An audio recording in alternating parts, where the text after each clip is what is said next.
All right, welcome to the channel, guys. My name's Jacoby and we're coming at you from Revelstoke, BC. And we have been working on this little project for the last 10 months. We've been planning, we've been designing, we've been budgeting, and now we're finally about to be building our 700 square foot, 2-car garage carriage house. And yeah, follow along and see the process on how it's done.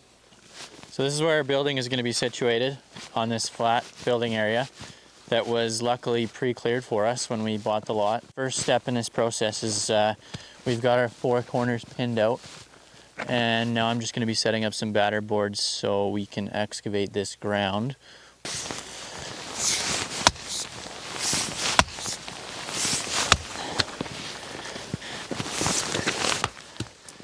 This hammer swings like a dream, I tell ya. The Fiskars. Kind of just eyeballing where these are going. I think there's a rock under there. Nope.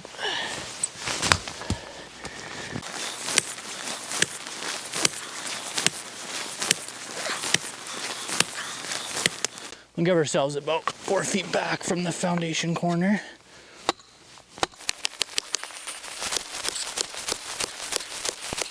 So that trench there, cutting through the hill, is going to be the entry point for our water line. Our well is located just out back there, down the slope, and that's about 180 feet away. And our electrical cable is running to the front of the driveway, and that's roughly 500 feet away. So yeah, some pretty crazy work going on with getting our services up to this spot.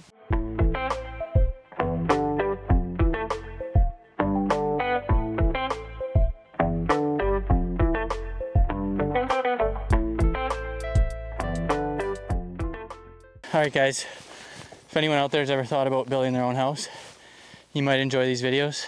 I want to talk a lot about how we went about picking our design and even the money behind it, some of the budgeting, what this place is going to cost you to build in today's market, and the money you can save on doing something like this. Like, the amount of labor that goes into building these houses right now is pretty crazy. So yeah, if anyone's interested in trying to build their own place, then you might be in the right place. Alright, so before I break out the laser, I'm just going to spread around all my pieces of wood that we need. You always got to limit your travel when you can.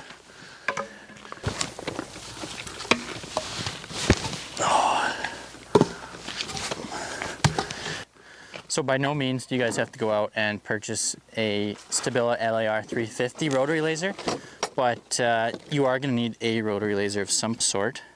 I just like buying the best ones you can.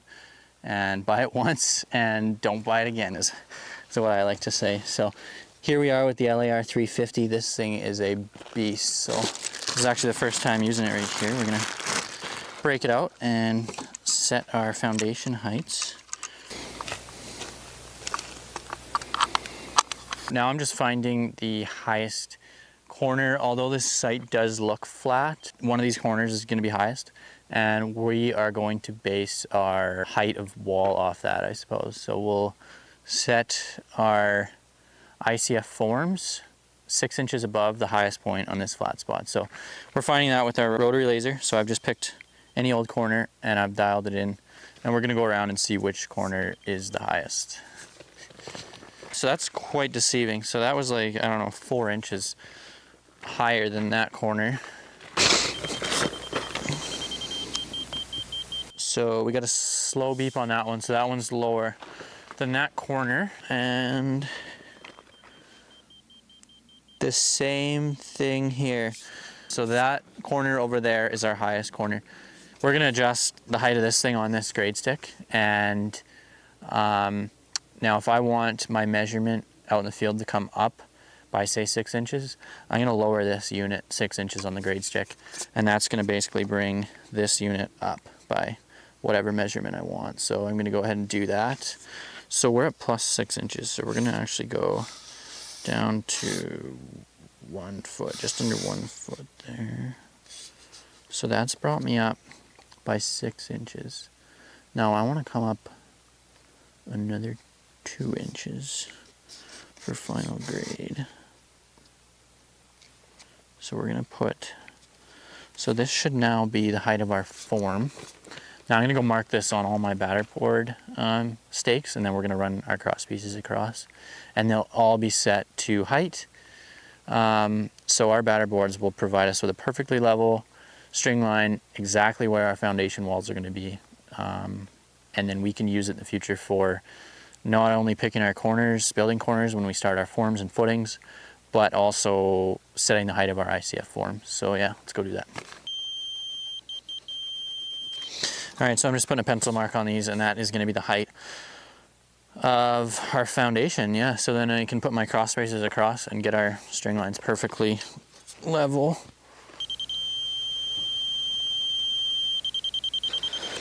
Right about there. That's the next step. It's done. All right, so I just extrapolate this through our lines there, just beside. So then we'll take our hand saw.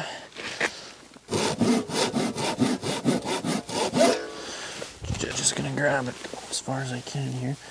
Give it 3 twists. Bring it down around my nail. Now we can tighten the shit of it.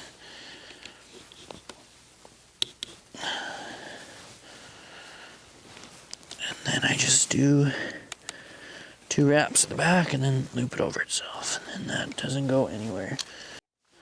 All right, so now I got my 100-foot tape, and I'm just gonna pull parallel lines from that batter board to that batter board. And we'll pull 2 parallel lines across on our foundation dimensions, and yeah, that'll give us that side.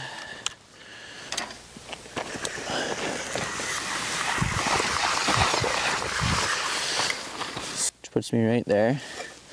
Call it length of foundation.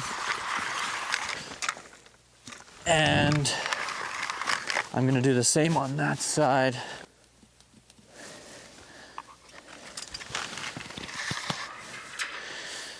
And like I said, I want to go over a lot of the tools needed to build something like this, if anyone else is thinking about doing it.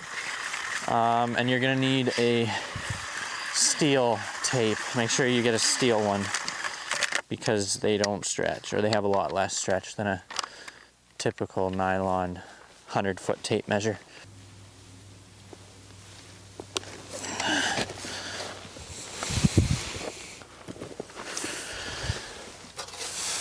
And we'll go over top. I hope I have enough string line, but I don't. I have to hope that this chalk line doesn't snap on us.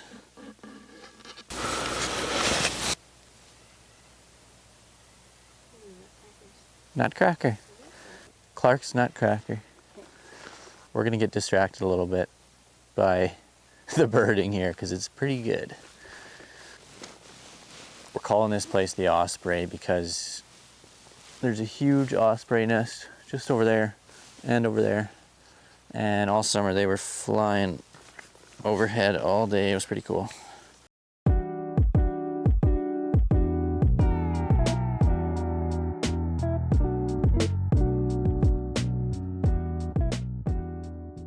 We're just gonna check our diagonals here. Corner to corner and then corner to corner, long point to long point. They should be all the same. 2 exact same measurements. So let's pull those out. Good? Yeah. 37'5" and 3/8. Let's see what it looks like. So that's 37'5" and a quarter big. And this one I have 37'5" and a quarter, dead on. So yeah, that's good. It's like 1/16 off, so we'll call it good. So that's our building. We've got our batter board set up, our lines. We're gonna take them down and start digging, but this is cool because we've spent the time. Everything's perfect. Our heights are good. So now once we do our ICF forms, those are going to come out top of form will be right at our string line here, so we can use this for everything, which is cool for the rest of the process. Straightening our walls, setting our heights. So yeah, take the time to focus on your layout and it'll make everything easier.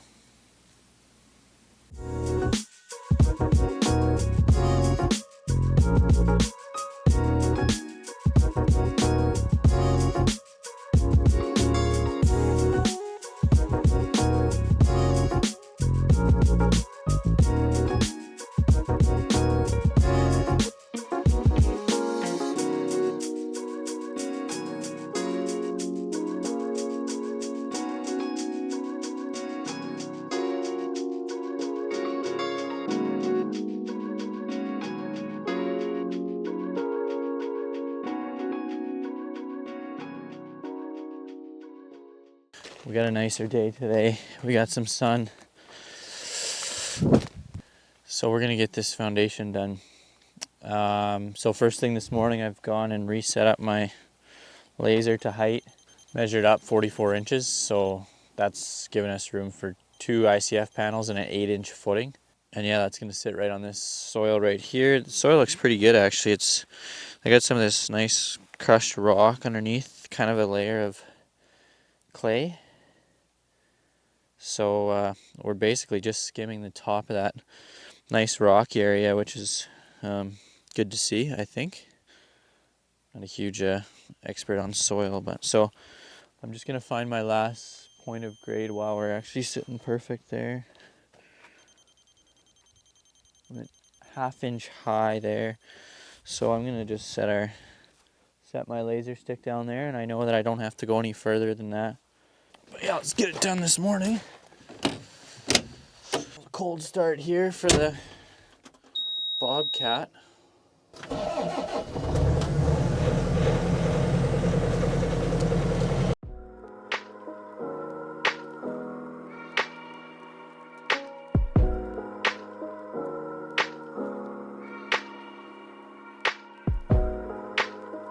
Hopping in here, we're gonna do a grade check.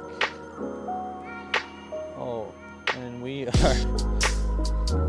a steady beep there. We're perfect. We're perfect.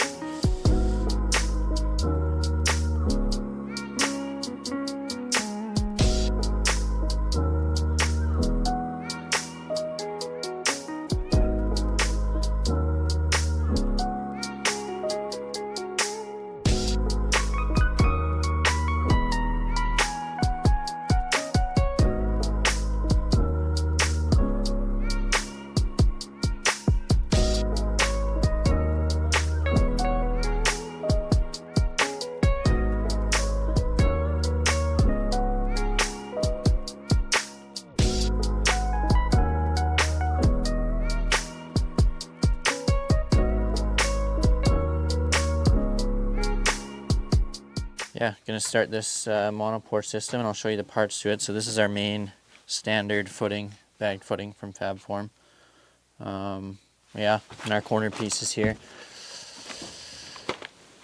4 corners for our 4-corner box. We got some screws. We got the top ties for the ICF, and then we just have these side supports here. So forms will get held up here. The footing will come around under. Like just like that. So, but yeah, that's all the parts of the Monopour system. Pretty simple. Basically just these guys to hold your forms up. And then we got our ICF blocks over there, and hopefully get both courses done today, because we got our inspection on Tuesday and it's Friday. So bracing, rebar should be fine, but yeah, we'll get to it. I'll start by laying the corners. So the first thing that I'm doing for these footings is I've just marked my center line, half of my ICF, just running a string line down there, and then I'll paint a center line, and that'll just give me something to follow. I mean, we're not working with ultra precision here, I understand that, but section there, you can see I've dug down 2 inches, and it's 28 by 28. And that's going to be a footing thickening for where all the load gets transferred down from one of our main beam running through the center of the house and the floor system. So yeah, that's taking a bunch of load there, so we thickened the footings.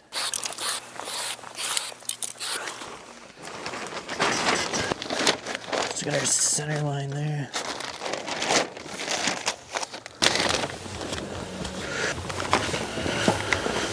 Doesn't get any better. 16. That's our overlap. Looks like we just roll it up.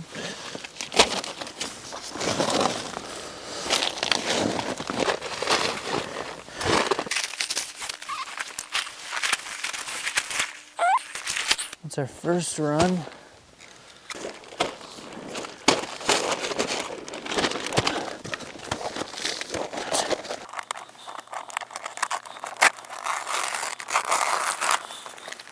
Just like that.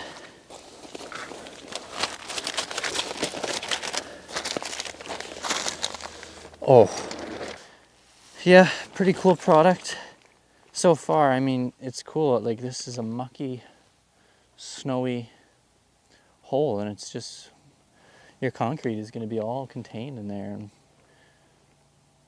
yeah, pretty cool system so far. We'll see. We'll get our those little legs set up and grab some ICF blocks, spread them out in the hole, and yeah, let's get to getting that first course down. Here's our side support, here's our foot. That just clicks in super easy. And basically our requirement here is, for our application, we're just fully going back, and then that gives me 7 inches from bottom to here. Our footing's 8 inches, but they want us to start low and go up because apparently it's a lot easier to raise it than it is to lower it. So that gives us room to work with lifting up to 8 inches.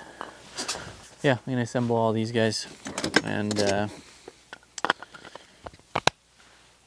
then we will move on to our corner pieces.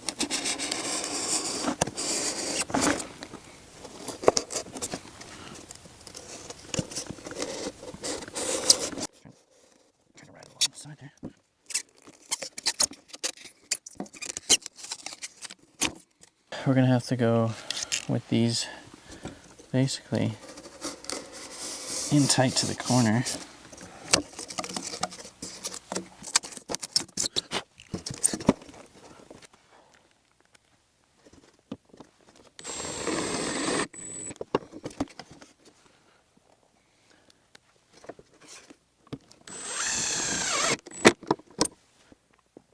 We got some snow last night. Wow. This is not looking too great.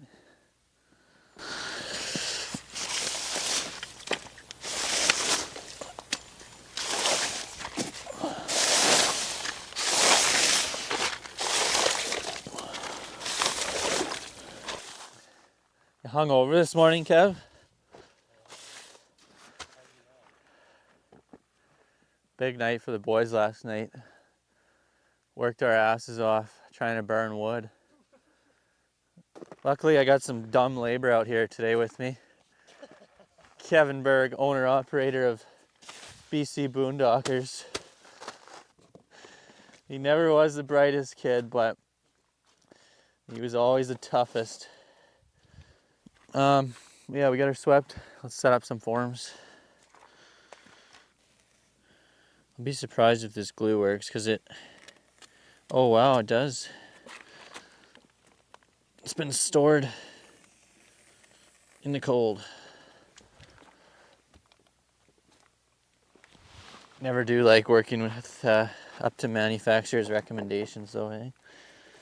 So we put some glue on there on the vertical joints, and then we clip it together with these vertical joint clips.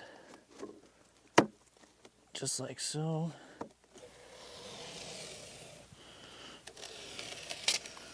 A little bit of spray foam.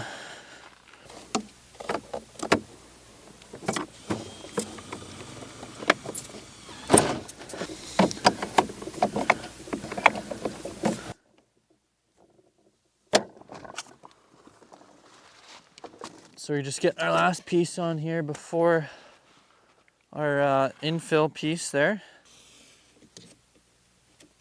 Give her a little bit more flow.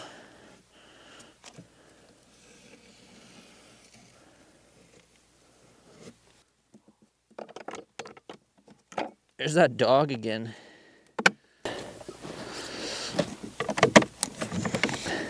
The bottom ones. Oh, son of a gun, those are tight. You got another foal ready? I got it. Thank you.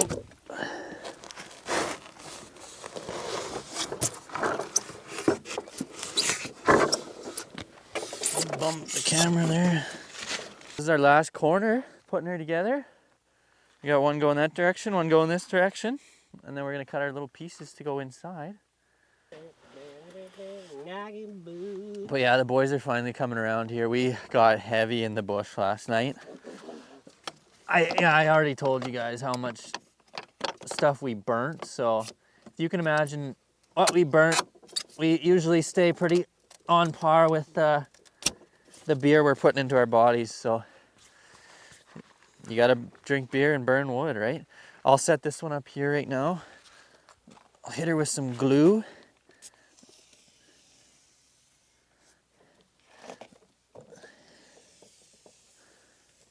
That's a nice little applicator. I like that. It is nice. Maybe you'll be taking her home with you, Kev.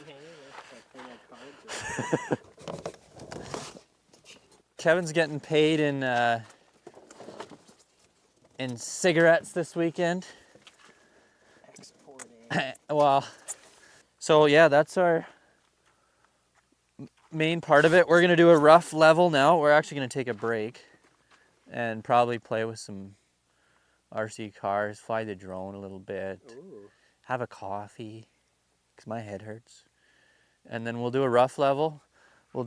I'll get you to cut those pieces. We'll figure out the size. We'll do some math. Kevin's terrible at math. He's terrible at math. So I'll be doing that math for sure. And then we'll cut those pieces. We'll start putting our rebar in. We're reinforcing this thing like a bomb shelter. It's gonna have so much reinforcing bar in here that we're not gonna know what to do with ourselves. But hey, the more bar, the better.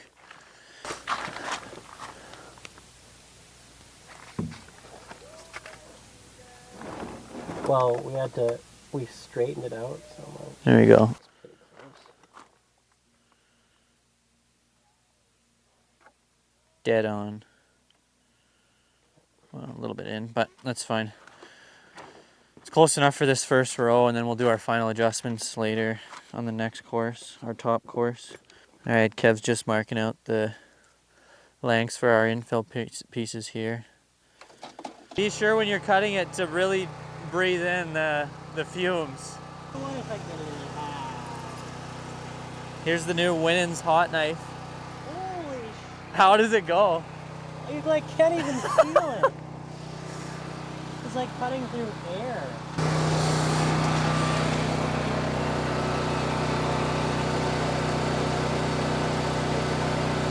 Oh, look at that. We're looking good because it's math. Whoa, whoa, whoa. Ooh. Helps if you hold the gun. That's a lot of glue. Kevin loves glue.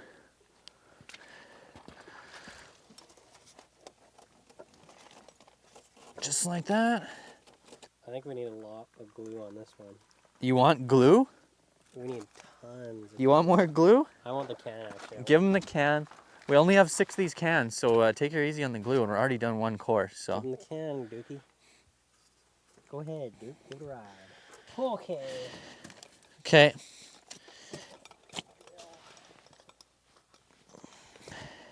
So now I'm just gonna put this brace up here. I'm just gonna do one for now. They really suck with the washer. Hex head. With a built-in washer. Yeah, with a washer. 1/4 inch hex head with a washer, and yeah, they do suck nice.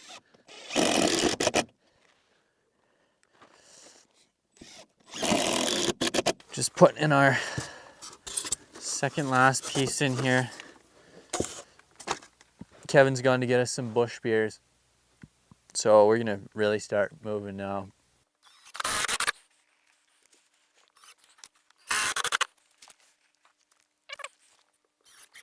But that's that. That's our infill.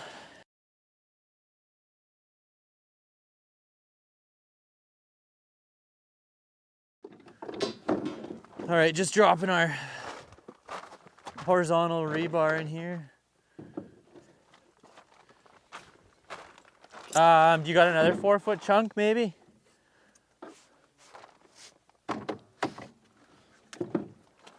Here, and let me just snap them in place. This one's breaking all the snaps, but.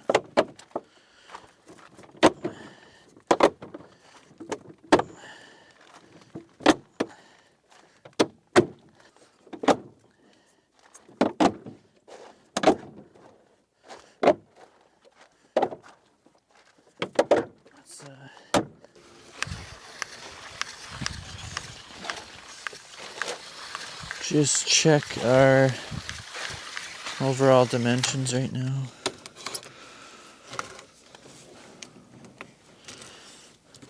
"28 foot 10 and a quarter." We're basically bang on there.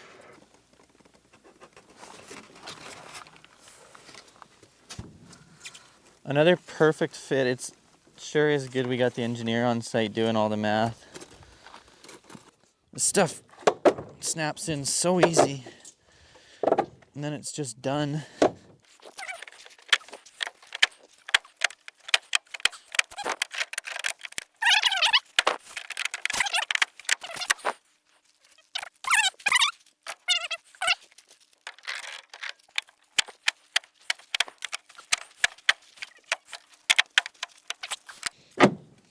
There she is. All right, guys, Monday morning. We got some more help out here. I got my brother Kalen out, coming all the way from Terrace for a couple days to get this ICF done in. He's just installing our form lock here, which is this grate. Apparently this straightens the wall or aids in keeping it straight, and it's just force fitted into the EPS. Looks like it's fitting really tight. But yeah, we'll get this in there and then get our vertical bar in, and then we'll get these walls all straightened up. Doesn't matter. Yeah. It though.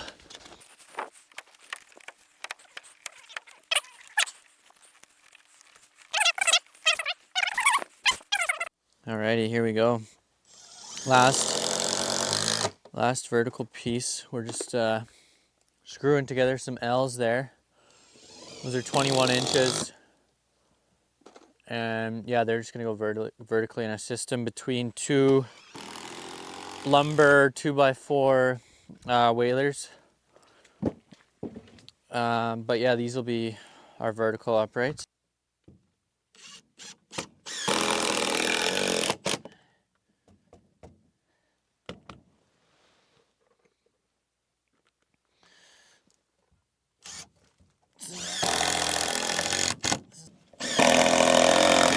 These will be our attachment points for our braces. And then we got a whaler bar going top and bottom. And this is gonna be locked in. Yeah, we don't need to be shy with our whaler overlap. I think we have lots of lumber, hey? Yeah, we got quite a bit.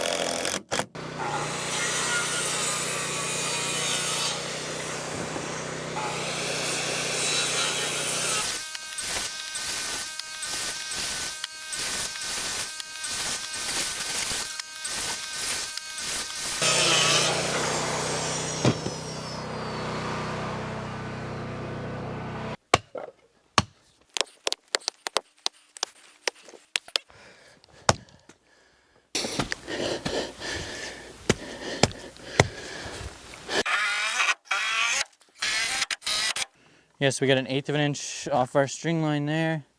We got 1/8 at the corner, and we're just gonna work our way down this wall. And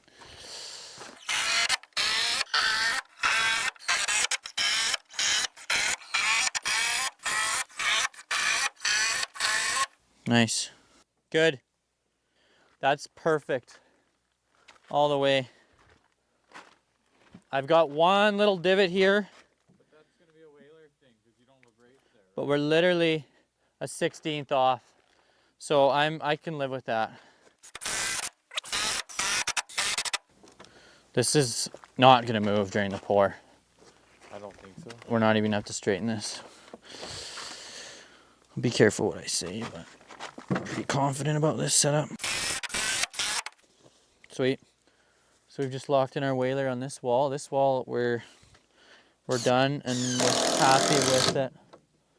We're very happy with that.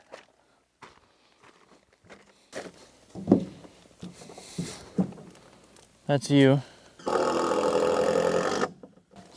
Nice. So let's take a measurement on this wall. Can you burn me 1 foot? 24 foot 10 and a quarter. That's what we're supposed to be.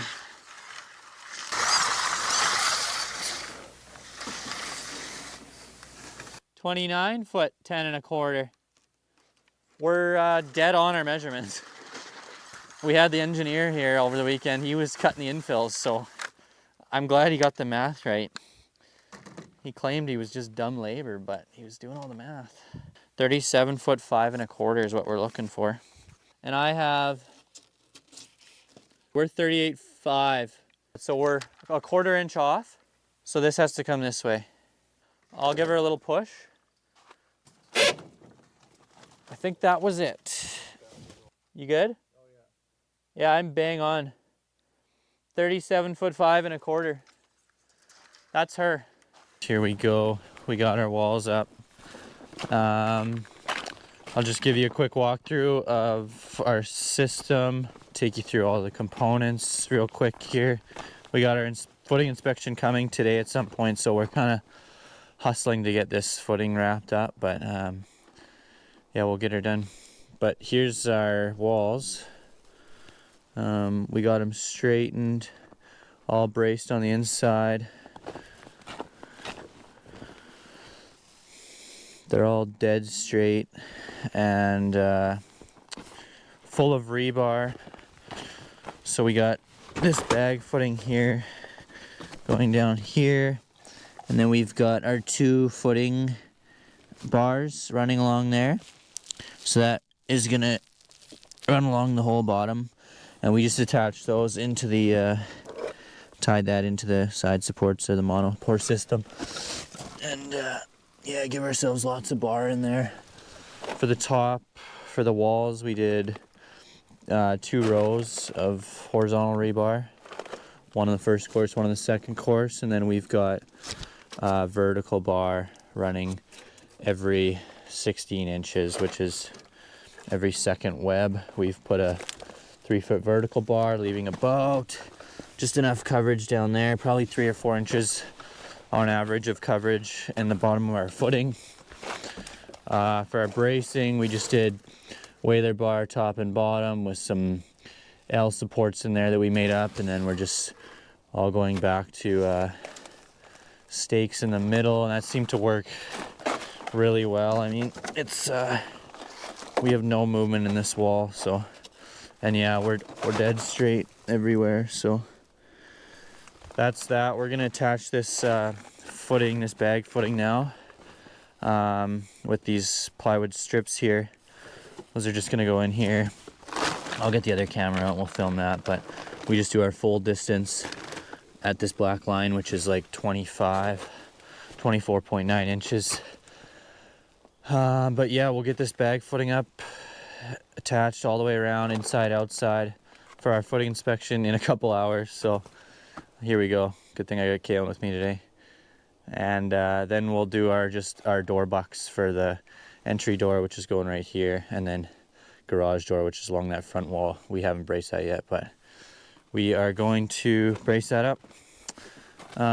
Yeah, so that's our rebar. Bag footing, let's go.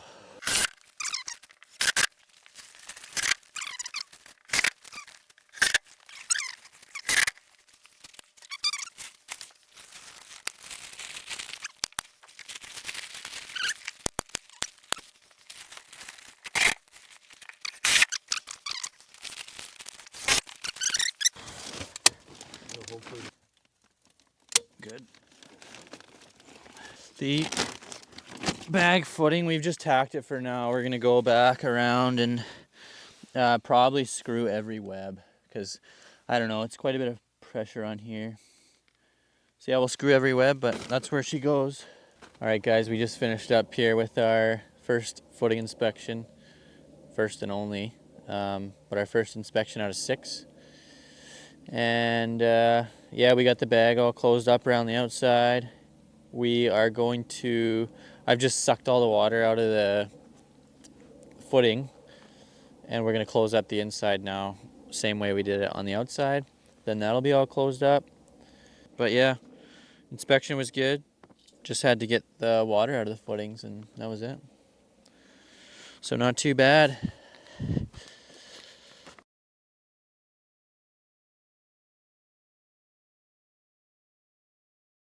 Picked up a frost fighter heater there from United. I'll give you guys a look at that. Some of our cold weather requirements here for pouring concrete. Another thing to think about when planning your guys' builds is time of year. I mean, when you're budgeting for this, I just had a $500 frost fighter rental, and then $500 in insulated tarps. So there's another $1,000 just to be pouring below 5 degrees Celsius. So if you can pour your concrete above that, easy, save yourself $1,000 right there. Straightening our last wall.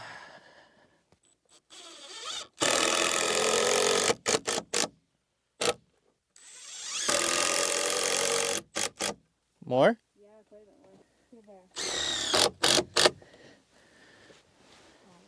there. Nice. I think. What do you think? Yeah, that's perfect. Good?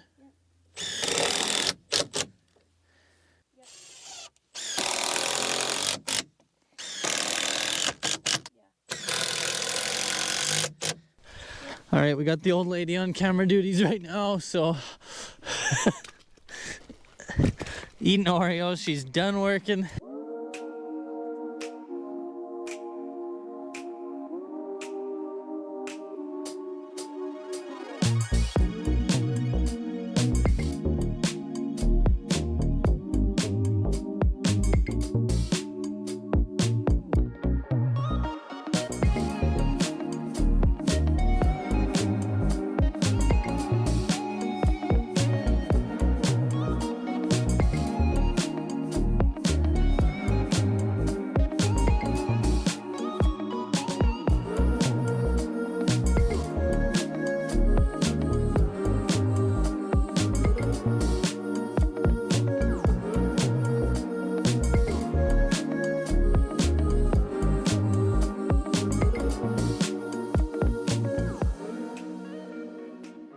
Okay, so as we're pouring concrete, I want to go over a little cost breakdown here. To start, we have machine rentals. That ran us $5,060. Next up, we have the footing and foundation forms. That was $3,795. Next up, we have concrete and the pump truck. That costed $6,056. After that, we have all of our winter costs, which include heater, fuel, and insulated tarps. That was $2,002. And perimeter drainage, everything to make that system, that was $935. So that brings us to a grand total of $17,850 for this foundation at its current completed state.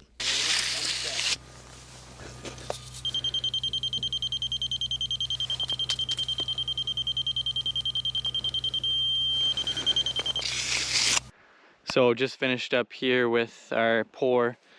I'm gonna give you guys a little tour of where we're at right now in its current state. So I've had a frost fighter on this foundation now for 72 hours. We kept it at 10 degrees. So yeah, that kept our temperature nice, and then I've had those insulated tarps just draped over, and then onto the still the soil there, so it drapes over and on. And I've had that on for about 3 or 4 days now, and so yeah, we're at a total of 7 days since last pouring. actually 8, so that's been on for 5 days. I'm about to install our perimeter drainage here, but I just wanted to give you guys a tour of where we're at with our foundation and how it turned out after the concrete is all cured. So here's a look. Here's the 1 entry door buck. We just elected to leave this outer edge of foam on as a thermal break. Our slab will fill that up when we pour it, and we'll still have a flat surface for our door to mount on.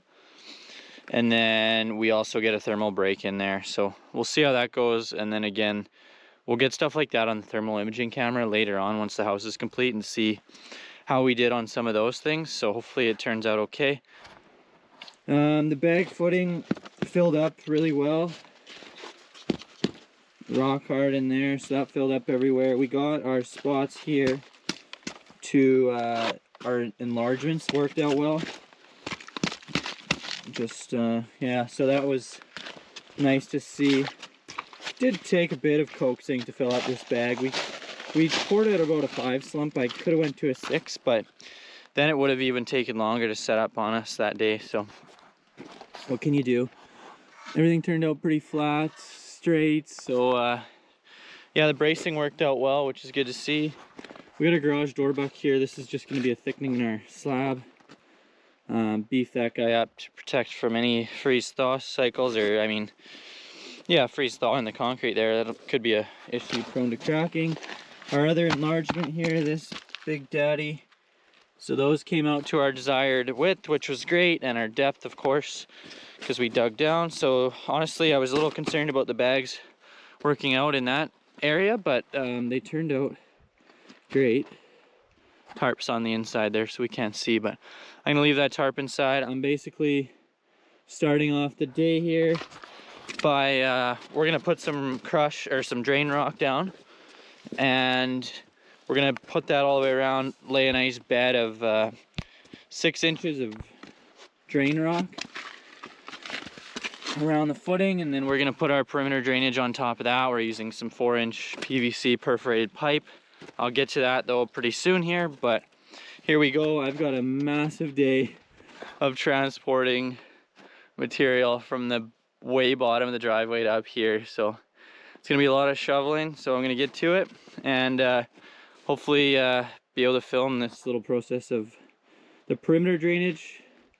But basically the main purpose of this guy is it's going to basically transport all the water that gets in alongside your foundation, and it's going to transport it downhill that way.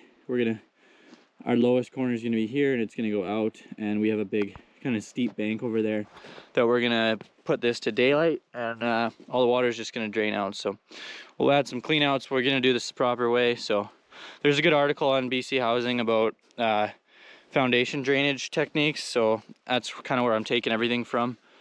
Goes above and beyond code requirements. So yeah, let's see how it's done.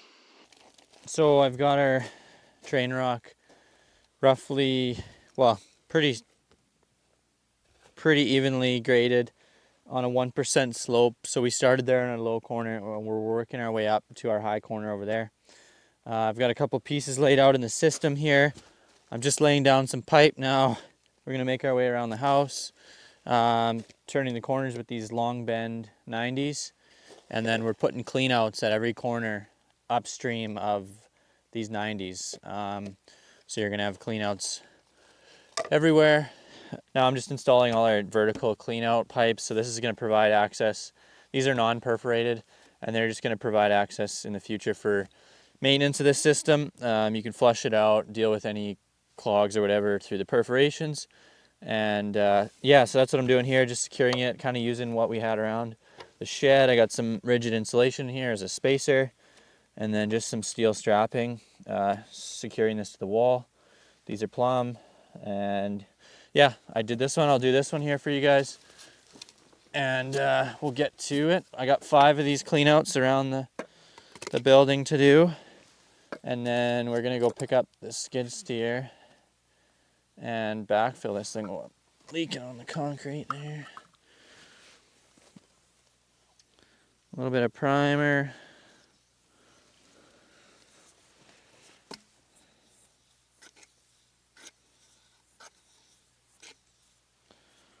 A little bit of glue.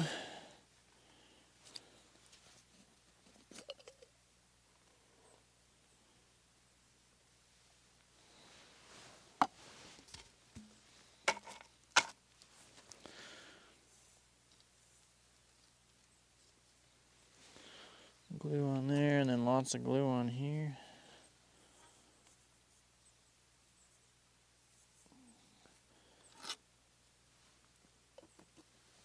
And then we're gonna just stick it in there. Get a little twist down. Make sure it's all the way down. Sweet. Now I just put our rigid foam spacer in there.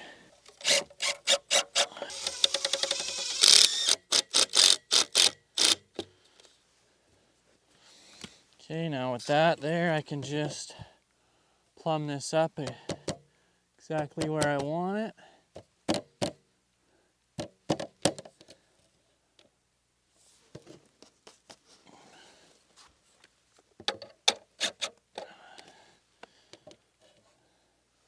Which is right there, and then yeah, all the soil, we're gonna backfill this, fill this with drain rock above here, and cover this pipe with drain rock, and then lay some filter cloth, and then we're gonna backfill this today. So yeah, we're pretty excited. If you guys like the foundation video, remember to just toss it a like. It probably helps with the YouTube shebang, but yeah, follow along. We're gonna get on to some framing, what I like doing best. So yeah, follow along for framing. Let's go.